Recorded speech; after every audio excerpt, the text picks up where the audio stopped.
Donald Trump ने यूरोपीय union से कहा है कि भारत और चीन के सामान पर 100% टैरिफ लगाओ। ट्रंप का तर्क है कि अमेरिका और यूरोप दोनों की इंडस्ट्री को एशियाई देशों से नुकसान हो रहा है। उन्होंने साफ कहा कि अगर हम अपने किसानों और मजदूरों को बचाना चाहते हैं तो भारत और चीन पर सख्त कदम उठाने होंगे। टाइम्स ऑफ इंडिया ने लिखा, ट्रंप की ये मांग यूरोप और एशिया के बीच व्यापारिक टकराव को और गहरा कर सकती है।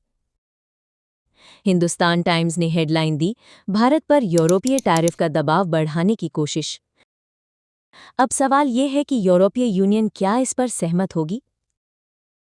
ब्रुसेल से आई शुरुआती रिपोर्ट्स कहती हैं कि ईयू अभी सावधानी से विचार कर रहा है, क्योंकि यूरोप की अपनी कंपनियां भी भारतीय और चीनी सप्लाई पर निर्भर हैं।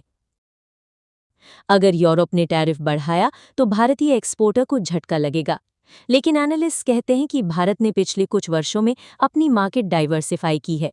एशिया, अफ्रीका और लैटिन अमेरिका में भारतीय उत्पादों की मांग तेजी से बढ़ रही है, इसलिए लंबे समय में भारत की अर्थव्यवस्था पर बड़ा असर नहीं पड़ेगा।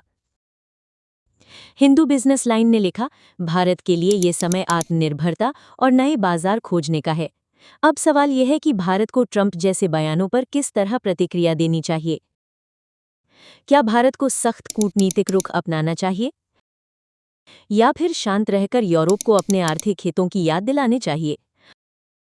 आपकी राय हमारे लिए अहम है। कमेंट में लिखिए कि भारत को कड़ा जवाब देना चाहिए या रणनीतिक धैर्य अपनाना चाहिए। और हाँ, ऐसे ही विश्लेषण के लिए चैनल को सब्सक्राइब करना ना भूलें।